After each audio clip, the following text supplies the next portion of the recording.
જય સ્વામિનારાયણ। તારીખ 13/4/2026 ચૈત્રવદ એકાદશી સોમવાર। કચ્છમાં ધમડકા ગામે હાલ જ્યાં મંદિર છે ત્યાં પાસે 2 માળનો વિશાળ બંગલો હતો, જેમાં શ્રી ભટ્ટાચાર્યજી રહેતા। ત્યાં મહાકવિ લાડુદાનજીને સંગીત સાહિત્ય કલાનું જ્ઞાન આપ્યું હતું।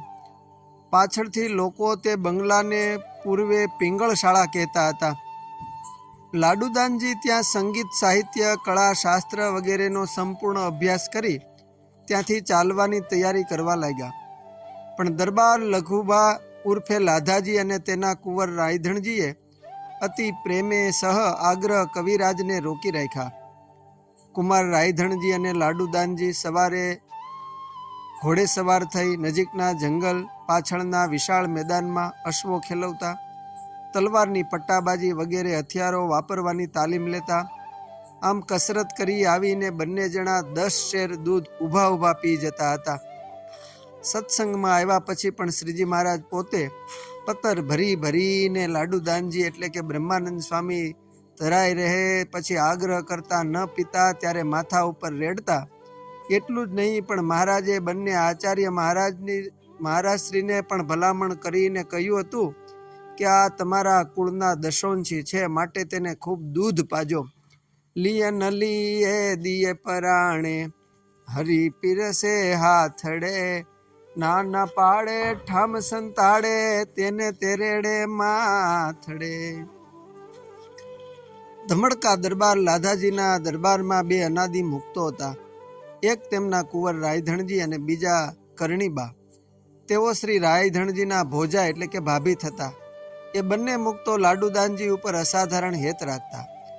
કરણીબા તો શ્રીજી મહારાજ વનમાં વિચરતા તે સઘળી લીલા હસતા મલની જેમ દેખતા અને કોઈ વખત કહેતા પણ ખરા કે પૂર્ણ પુરુષોત્તમ નારાયણ આ પૃથ્વી પર પધાર્યા છે અને મહાવનમાં તપ કરતા કરતા કાઠિયાવાડ તરફ પધારે છે, ત્યાંથી કચ્છમાં પધારીને મને દર્શન દે છે। આવી વાત દરબારમાં સૌને કરતા। એ સમયમાં ઉદ્ધવ અવતાર શ્રી રામાનંદ સ્વામી ફરતા ફરતા ધમડકા ગામમાં પધાર્યા। દરબાર લાધાજીએ પોતાના એ ગુરુને પોતાના દરબારમાં જ ઉતારો આપ્યો। એ વખતે કવિ લાડુદાનજીએ રામાનંદ સ્વામીનો અદ્ભુત ચમત્કાર સાંભળી બ્રહ્મધામ જોવાની માગણી કરી। સ્વામી બોલ્યા કે કવિરાજ, એ ધામમાંથી તો આપણે સૌ આવ્યા છીએ। તમારા પિતા શંભુદાન ગઢવીને ત્યાં ખાણ ગામે અમે આવેલા ત્યારે તમે તમારી માતાના ગર્ભમાં હોવા છતાં અમારા સાથે વાતો કરેલી। તમે મહાન અક્ષર મુક્તો છો। તમે તો વિદ્યા, સમૃદ્ધિ, ઐશ્વર્ય એ બધું પુરુષોત્તમ નારાયણે તમને આપેલું છે અને પ્રગટ ભગવાન સાથે તમે દેહ પર્યંત રહેશો। સ્વામીનું આવું વચન સાંભળી લાડુદાનજી બોલ્યા કે ગુરુદેવ, આપ કહો છો તે પ્રગટ પુરુષોત્તમ નારાયણ મને ક્યારે મળશે? મને જલ્દી ભગવાનના દર્શન કરાવો। ત્યારે રામાનંદ સ્વામી કહે કે તમો તથા તમારા સખા રાયધણજી આ સારણ ગંગામાં દરરોજ પ્રાતઃ સ્નાન કરવા જજો। તેથી ત્યાં 1 માસ પછી તમને સારણ ગંગામાં નારાયણ ધરાના કિનારે એક સિદ્ધ પુરુષ મળશે। તે તમને ભગવાનના મેળાપની વાત કરશે અને તે પ્રમાણે તમને પ્રગટ ભગવાન બ્રહ્મચારીના વેશે મળશે, એ મારું વચન છે। સ્વામી કચ્છ પ્રદેશમાં ફરવા ગયા પછી બંને ગુરુદેવના વચનમાં વિશ્વાસ રાખી સારણ ગંગામાં પ્રાતઃ સ્નાન કરવા લાગ્યા। એક દિવસ રાયધણજી અને લાડુદાનજી બંને બ્રાહ્મ મુહૂર્તમાં નાહવા ગયા। ત્યાં તેઓએ એક શ્વેત ભૂરી જટાવાળા મોટી પાપણોવાળા વૃદ્ધ યોગી પુરુષને યોગ ક્રિયા કરી સ્નાન કરી કિનારા પાસે સૂર્યને અર્ઘ્ય દેવા ઊભા રહ્યા એવા જોયા। ત્યારે તે બંનેએ ત્યાં દોડી જઈને તેમના બંને ચરણો પકડી લીધા। તમે જ ઈશ્વર રૂપ છો તેમ કહેવા લાગ્યા। યોગીએ પ્રસન્ન થઈને સમજાવ્યું કે હું ઈશ્વર નથી। ઈશ્વર તો મનુષ્ય અવતાર ધારણ કરીને આ ભરતખંડની ભૂમિમાં તીર્થ દર્શન દઈને કાઠિયાવાડમાં પધાર્યા છે। હાલ ગિરનાર પર્વત ઉપર ગુરુદત્તના ચરણો પાસે ઉત્તર મુખે ઊભા છે, તેમ હું તેમની કૃપાથી જોઈ શકું છું। 350 વર્ષથી હું પ્રભુને મળવા સામે દેખાતા એ રતાળિયા ડુંગરની ગુફામાં ગુપ્ત રહી યોગ સાધું છું। માત્ર અહીં દરરોજ સ્નાન કરવા વહેલો આવું છું।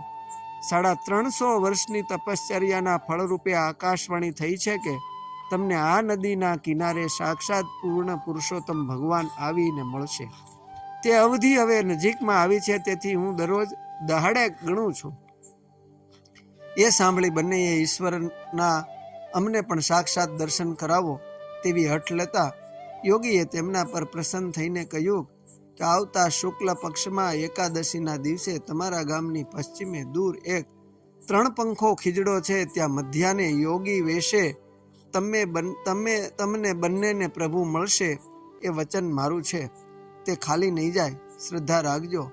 મને પણ તે જ દિવસે અહીં આવી મળશે. તેના દર્શન કરી કૃતાર્થ થઈ હું મારો દેહ તે જ દિવસે ત્યાગીશ. માટે આ આપણું છેલ્લું મિલન છે અને હું પણ બીજો નવો અવતાર ધારણ કરી સત્સંગમાં જન્મ લઈ પ્રગટ પ્રભુના સમાગમમાં જલ્દી આવી અને મળીશ. પછી જય સચ્ચિદાનંદ કહીને કમાનમાંથી તીર જેમ જાય તેમ વાયુ વેગે બતાવેલા રતાળિયા ડુંગર તરફ જોતામાં તે યોગી અદ્રશ્ય થઈ ગયા. એ વયોવૃદ્ધ યોગીરાજ ફરીને મળ્યા જ નહીં. શુક્લ પક્ષની એકાદશી આવતા વહેલા ઉઠી સ્નાનાદિક નિત્ય કર્મ કરી અશ્વ ખેલાવી દરબારમાં આવી ફલાહાર કરી મધ્યાહન થતા યોગીના કહેવા ઉપર વિશ્વાસ રાખી ગામ બહાર આથમણી દિશામાં 3 પાંખડાવાળા ખીજડા તરફ ચાલ્યા. દૂર દૂરથી એ ખીજડા નીચે તેજનું પ્રતિબિંબ જોવામાં આવતા બંને દોડ્યા. નજીક જતા તેજના પ્રતિબિંબમાંથી પૃથ્વીથી 1.25 હાથ ઊંચી તેજની ગાદી પર માત્ર એક જ કોપીન પહેરેલા, માથે ભૂરા અને કોમળ કેશની જટાવાળા, પાસે જલપાત્ર ગળણું, ગળામાં બટવો, ખંભામાં ગુટકો અને હાથમાં માળા ફેરવતા બાળ બ્રહ્મચારી સ્વરૂપે સાક્ષાત ભગવાન શ્રી નારાયણના દર્શન થયા. શરીર ઘણું કૃશ પણ મહાચપળ અણિયાળા નેત્ર અને શીતળ શાંત તેજના સમૂહમાં નીલકંઠ બ્રહ્મચારીને જોતા જ બંને જણાવો હર્ષાવેશમાં આવી જઈને પ્રભુ ચરણમાં દંડની પેઠે ઢળી પડ્યા. શ્રી નીલકંઠ બ્રહ્મચારીએ તે બંનેના માથે હાથ મેલી બેઠા કરીને કહ્યું કે તમો બંને અમારા પરમ એકાંતિક મુક્ત છો. આપણે ભવિષ્યમાં ઘણો કાળ સાથે રહીશું. એટલું યાદ રાખજો. બસ જાઓ, તમને મારા રૂડા આશીર્વાદ છે. ઘેર જાઓ. આમ કહેતામાં તો તેમને પૃથ્વીથી 1.25 ગજ ઊંચા અગ્નિખૂણામાં જતા જોયા ને થોડી જ પળોમાં તો તેઓ તદ્દન અદ્રશ્ય થયા.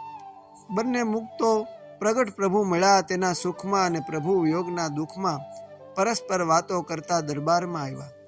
ત્યાં કરણીબાએ એકાંતમાં બોલાવીને કહ્યું કે તમો બંનેને પ્રગટ ભગવાન બ્રહ્મચારી વેશે તરપંખા ખીજડા નીચે મળ્યા હતા.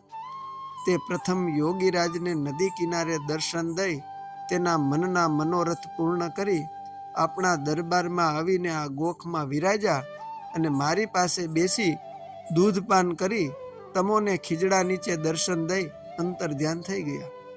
હું પણ ઘણા વખતથી કહેતી હતી કે મહાપ્રભુ આજે આપણે ઘેર બેઠા મળ્યા. તે ભવિષ્યમાં સાથે રહેવાનું વચન આપી કાઠિયાવાડ દેશમાં પધાર્યા છે.